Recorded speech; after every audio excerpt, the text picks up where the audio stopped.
Saran tak ada. Jadi tak payah lepas Jumaat tu tak payah nak datang masjid, tak payah nak apa, insya-Allah. Yang ketiganya tentang kenyataan media daripada Duli Yang Maha Mulia Tuanku dan juga Pak Ed dan Jaiz tentang kebimbangan tentang meningkatnya kembali wabak COVID-19 ini di beberapa daerah di kawasan Lulangat, di kawasan Selangor telah meningkat.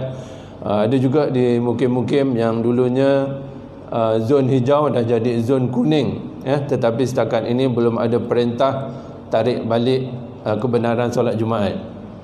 Jadi sama-sama kita jaga, mudah-mudahan di tempat kita Semenyih Hulu Langat ini tidak akan berlaku perkara-perkara sebegitu.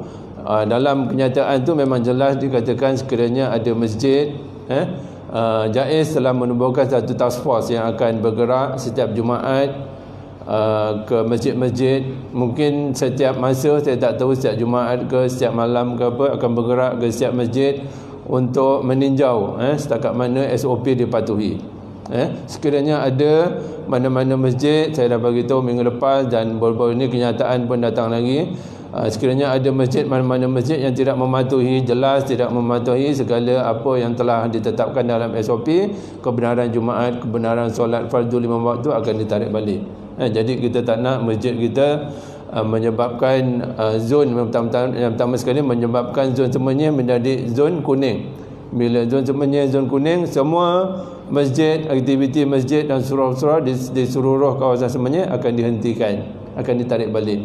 Begitu juga bila jawatan kuasa pemantau ni datang ke masjid-masjid dan mendapati masjid kita ataupun surau kita tidak mematuhi SOP yang telah ditetapkan dengan jelas, maka kebenaran di masjid itu akan ditarik balik. Tak kira hijau ke, merah ke, kuning ke, akan ditarik balik.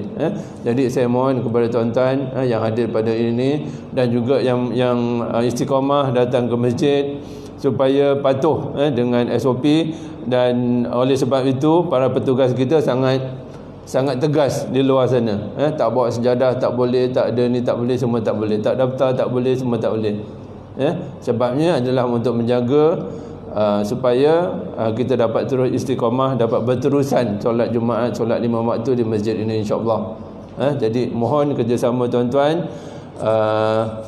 Daripada awal lah berdaftar, berdaftar kena tunggu, insya-Allah kita akan perbaiki apa-apa yang kekurangan yang kita lakukan dari masa ke semasa.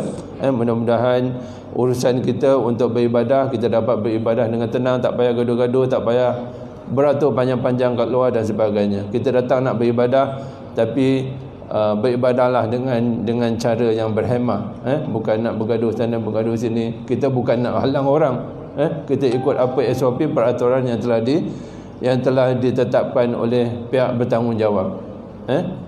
Jadi mohon sekali lagi, sekiranya ada apa-apa yang kita lakukan kurang memuaskan, kita mohon maaf dan kita cuba perbaiki dari minggu ke minggu, insya-Allah. Lagi satu tentang solat sunat Idul Adha. Kali ini dijelaskan dalam warta tempoh hari bahawa digalakkan untuk masjid melakukan solat sunat Idul Adha secara walk-in, first come first serve. Jadi saya nak bagi tahu untuk solat sunat Idul Adha minggu depan hari Jumaat kita bermula 8 pagi. Jadi mungkin nak beratur pukul 7 ke pukul berapa saya tak tahu. Pukul 7 mungkin kita akan buka kaunter. Kita akan gunakan walk-in. Kita punya kapasiti bila dah tolak AJK dan sebagainya ada 180 lebih kurang. Jadi 180 tu kita penuh, kita akan tutup. Maknanya mungkin kita buka pukul 7 atau awal sikit sampai pukul 8 tu kita tengok keadaan, bila dah penuh semua kita akan tutup dan kita akan mula solat takbir mungkin kita akan mula 7.30 macam tu. Ingat solat sunat Idul Adha pukul 8 pagi bermula, kaunter buka pukul 7. Jadi saya tak tahu keadaannya, kena beratur panjang ke tak panjang. Kapasiti kita yang kita akan terima setelah ditolak dengan AJK dan sebagainya ada lebih kurang 180 190. Penuh kita tutup. Begitu juga untuk minggu depan saya nak bagi tahu disebabkan oleh ramai sanak saudara kita yang balik ke kampung Dia mungkin dari tempat lain balik ke kampung. Solat Jumaat juga minggu depan kita akan buat secara walk-in. Jadi maknanya minggu depan solat sunat Idul Fitri walk-in, solat Jumaat juga walk-in. Minggu depan sahaja. Minggu seterusnya kita akan buat kaedah yang sama. Kalau ada apa-apa perubahan kita akan bagi tahu. So ingat minggu depan solat sunat Idul Fitri walk-in, solat sunat Idul Adha walk-in, solat Jumaat juga walk-in. Kaunter untuk solat Jumaat kita akan buka lebih kurang pukul 8. Tapi kita masih kena mendaftar, sebab saya jangkakan kali ini ramai jemaah daripada luar, saudara-saudara, anak-anak kita daripada luar balik yang tidak mendaftar dalam Google Form. Jadi dia kena mendaftar. Mungkin kita akan buka banyak sikit kaunter 3-4 untuk memudahkan, melancarkan pergerakan kita. Jadi ingat kat situ tuan-tuan. Lagi satu tentang program mengganti paip air di kawasan di kampung Licin Hulu, daripada 15 Ogos hingga 17 Februari tahun depan.